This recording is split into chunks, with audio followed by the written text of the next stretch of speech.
Hello student, let me start a cyclotron motion. A motion of the particle in a magnetic field is circular. જો કોઈ પણ particle છે, particle in the sense of charge particle, normal particle જેને magnet અસર કરતી નથી તેઓ કોઈ પાર્ટિકલની વાત અહીંયા નથી કરતા. તો એવું એક પાર્ટિકલ કે જેને મેગ્નેટિક ફિલ્ડમાં તમે જો રાખો તો એની મોશન કેવી થાય? સર્ક્યુલર, મતલબ રાઉન્ડ મોશન થાય છે. રાઉન્ડ ટાઈપ આપણે આ રીતે સ્પ્રિંગ ટાઈપ લઈ શકીએ, સર્ક્યુલર મોશન. માનો કે આ દિશામાંથી આવી રીતે આ સાઈડ જાય છે તો એની મોશન કેવી છે? સર્ક્યુલર મોશન હશે. સીધી રીતે પછી આવી રીતે નહીં થઈ શકે.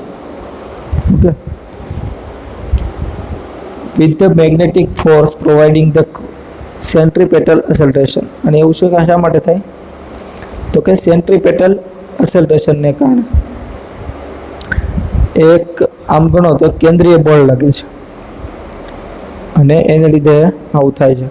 દૂર પણ જઈ શકતું નથી અને નજીક પણ ના રહી શકે. If the charge Q moves clockwise with the speed v, the circle of radius r. માનો કે કોઈ એક આપણે કોઈ મેગ્નેટિક ફિલ્ડ છે, એની અંદર કોઈ એક પાર્ટિકલ રાખ્યો છે અને તે કેવી રીતે મૂવ કરે છે? તો કે ક્લોકવાઇઝ મૂવ કરે છે. અને સ્પીડ કેટલી છે? તો કે v જેટલી સ્પીડ છે. અને સર્કલનો રેડિયસ કેટલો છે? તો કે r જેટલો છે. આ એક કન્ડિશન આપે છે. તો the magnetic fields arises inward direction with the fix magnitude qvb. જો આ રીતની કન્ડિશન હશે કે જેમાં ક્લોકવાઇઝ ડાયરેક્શનમાં મૂવ થતું હશે ચાર્જ પાર્ટિકલ, એની સ્પીડ v જેટલી હશે અને રેડિયસ r જેટલું હશે, તો મેગ્નેટિક ફિલ્ડ છે કેવો? ઇનવર્ડ એટલે અંદરની તરફ મેગ્નેટિક ફિલ્ડ લાગશે. અને મેગ્નિટ્યુડ કેટલું હશે? તો qvb જેટલું. તો q શું છે? ચાર્જ, જેટલો ચાર્જ છે એની વેલ્યુ. v શું છે? તો કે સ્પીડ ઓફ ચાર્જ પાર્ટિકલ. અને b શું છે? તો કે મેગ્નેટિક ફિલ્ડ.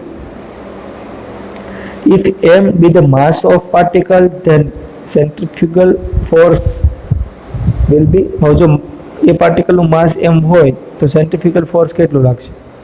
તો કે mv²/r. જો આપણને ખબર છે m એટલે માસ છે, v એટલે વેલોસિટી છે અને r એટલે એનું રેડિયસ છે. સર્કલ જે બનાવે છે એની radius. To sustain uniform circular motion. હવે સતત આવી રીતે યુનિફોર્મ સર્ક્યુલર મોશન શરૂ રાખવા માટે qvb શું થાય? તો કે mv²/r. ઓકે. હવે મોમેન્ટમ કેટલી છે? તો કે મોમેન્ટમ p mv. અને mv શું થાય? તો જો ઉપર આપણે સૂત્ર આપ્યું છે એ રીતે મૂકી દો. mv શું થાય? તો કે qbr. Above relation is known as a cyclotron formula. હવે જો સાયક્લોટ્રોનની રચના તમારે કરવી હોય તો ઉપરના ફોર્મ્યુલા મુજબ વેલ્યુ મૂકવી પડે. તો આમાં આપણે જોઈએ તો આ ફોર્મ્યુલા છે ને એને શું કહેવાય? તો કે cyclotron formula.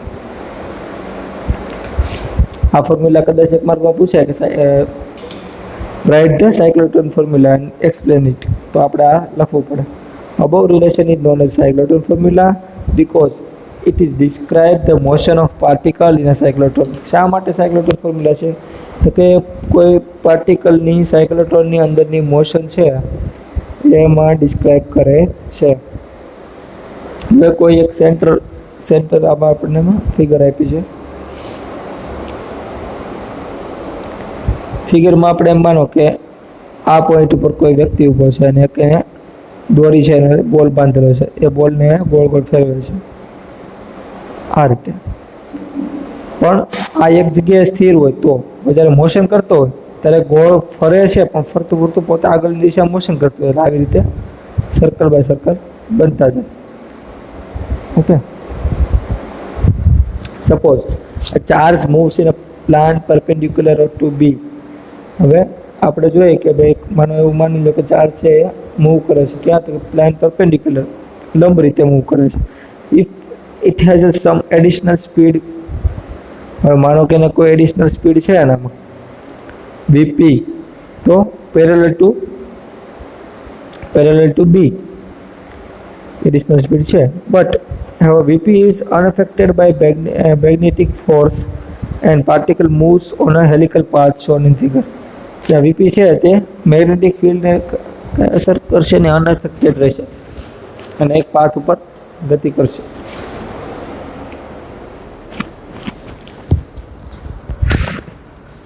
With the unalteration in the radius, રેડિયસમાં કોઈ અલ્ટરેશન ના આવે એ રીતે ગતિ કરશે. હવે હેલિકલ પાથ છે એ આપણને ઉપરની ફિગરમાં બતાવ્યો છે. અને અનઅલ્ટરેશન ઇન રેડિયસ એટલે એવું થાય કે રેડિયેશનમાં ફેરફાર આવતો નથી થ્રુઆઉટ ઇટ્સ પાથ. હવે સાયક્લોટ્રોનનું આપણે ક્વોલિટેટિવ એક્સપ્લેનેશન જોઈએ તો ફિગર આપી છે કે જો ઇલેક્ટ્રિક ફિલ્ડ કઈ દિશામાં છે, આ દિશા, મેગ્નેટિક ફિલ્ડ આ દિશામાં છે, તો પાથ આ દિશામાં, તો આવી રીતે આપણને હેલિકલ પાથ જોવા મળશે. Okay,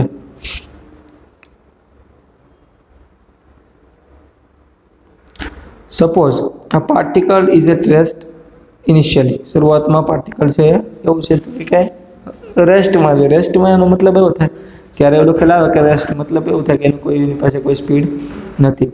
means the magnetic force કેવું હોય એની અંદર સ્પીડ નહીં હોય, magnetic force 0. Electric field accelerate the charge in a y direction.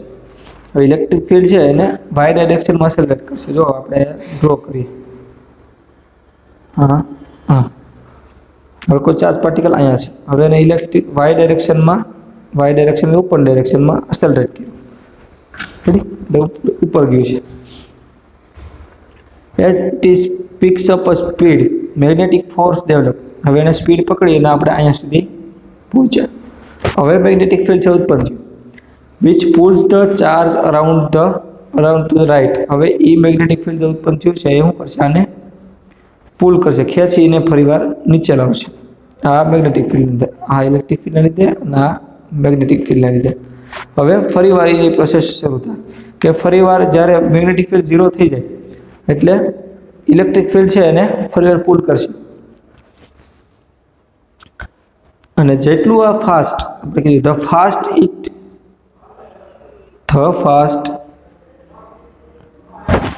Sorry એમાં કટ થયું છે, હા, the fast is goes the stronger magnetic force becomes. જેટલું ફાસ્ટ જશે એટલું સ્ટ્રોંગર મેગ્નેટિક ફિલ્ડ ઉત્પન્ન થાય છે.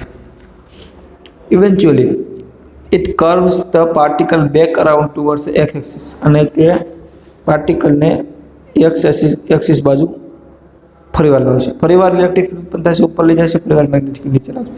આ રીતે પ્રોસેસ શરૂ રહેશે.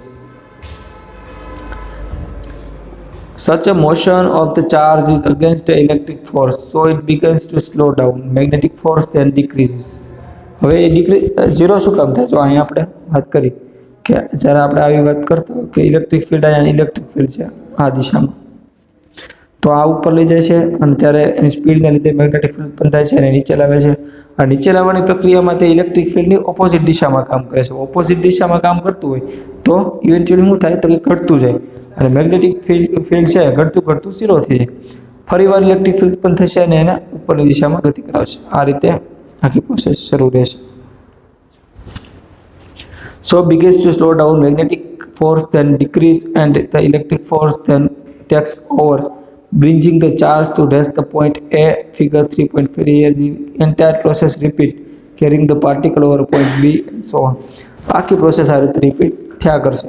આ છે એનું ક્વોલિટેટિવ એક્સપ્લેનેશન. હવે ક્વોન્ટિટેટિવ એક્સપ્લેનેશન બહુ મોટું છે અને તે જનરલી આપણને પૂછાતું નથી, તો એક્ઝામ પોઈન્ટ ઓફ વ્યૂથી આપણે એને ઇગ્નોર કરી શકાય છે.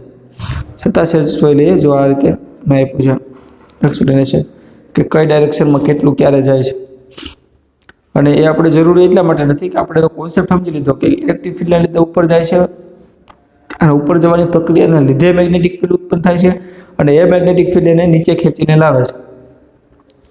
અને એ નીચે ખેંચીને લાવતું હોય ત્યારે ઇલેક્ટ્રિક ફિલ્ડ ઓપોઝિટ કામ કરે છે, એટલા માટે મેગ્નેટિક ફિલ્ડ અને ઇલેક્ટ્રિક બંને ડિક્રીઝ થતા જાય છે. હવે મેગ્નેટિક ફિલ્ડ ડિક્રીઝ થતાં બહુ માઇનોર થઈ જાય છે, ત્યારે ઇલેક્ટ્રિક ફિલ્ડ પાછું ફરીવાર એને ઉપર ખેંચવા ટ્રાય કરે છે. બસ આ આખું રિપીટેડ ઘટના છે જેને એણે મેથેમેટિકલ ટર્મ્સમાં સમજાવી છે, પણ આપણે પૂછાતી ન હોવાથી ઇગ્નોર કરી શકાય. આપણે હવે કરંટ જોવાનું છે. કરંટના મેઇનલી 3 પાર્ટ છે. એક પાર્ટ આપણે આજે જોઈએ અને બાકીના 2 પાર્ટ આપણે નેક્સ્ટ લેક્ચરમાં જોઈશું. કરંટ્સ તો એનો પહેલો પાર્ટ છે charge flow over a line. લાઇનની ઉપર ફરતો જે ચાર્જ છે. તો the rate of flow of charge through a conductor is known as a circuit, known as a current, sorry.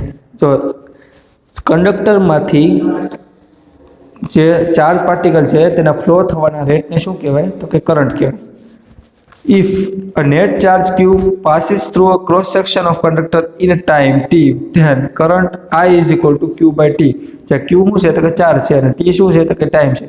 તો કોઈ એક ચોક્કસ સમયમાં કોઈ એક ચોક્કસ આડછેદમાંથી પસાર થતા ચાર્જ પાર્ટિકલની સંખ્યાને કરંટ I કહેવાય છે. તો current is equal to I is equal to q by t. Okay.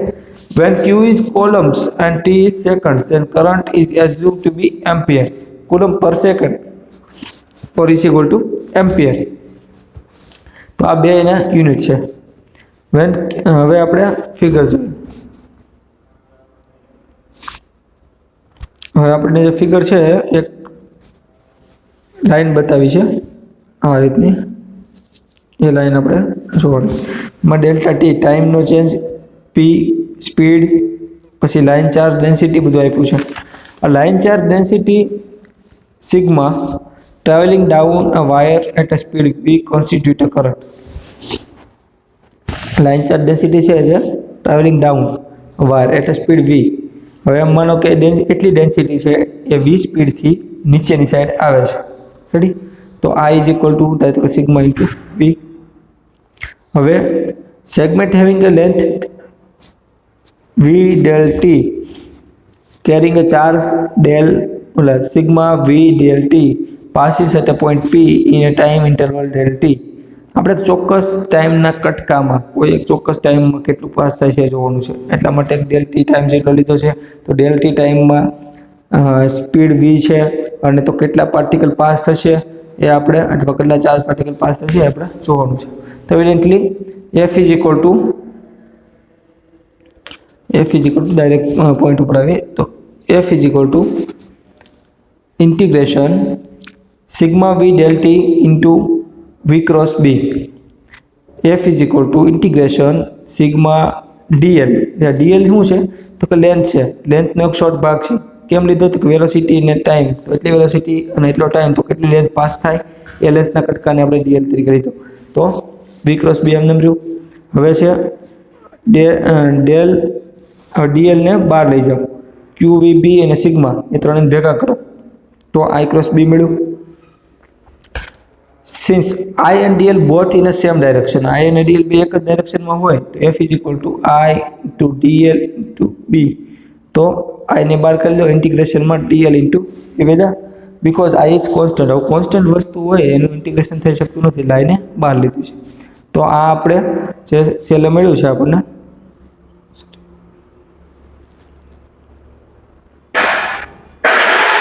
અને જે છે આપણે આ શું છે તો કે કોન્સ્ટન્ટ છે અને એને આપણે ચાર્જ ફ્લો ઓવર લાઈન કહી શકીએ. કે લાઈનમાં કેટલો ચાર્જ પાસ થાય એના માટેનું આ સૂત્ર છે. ઓકે. હવે કરંટના બીજા જે છે પાર્ટ એ આપણે નેક્સ્ટ લેક્ચરમાં જોઈશું. Thank you.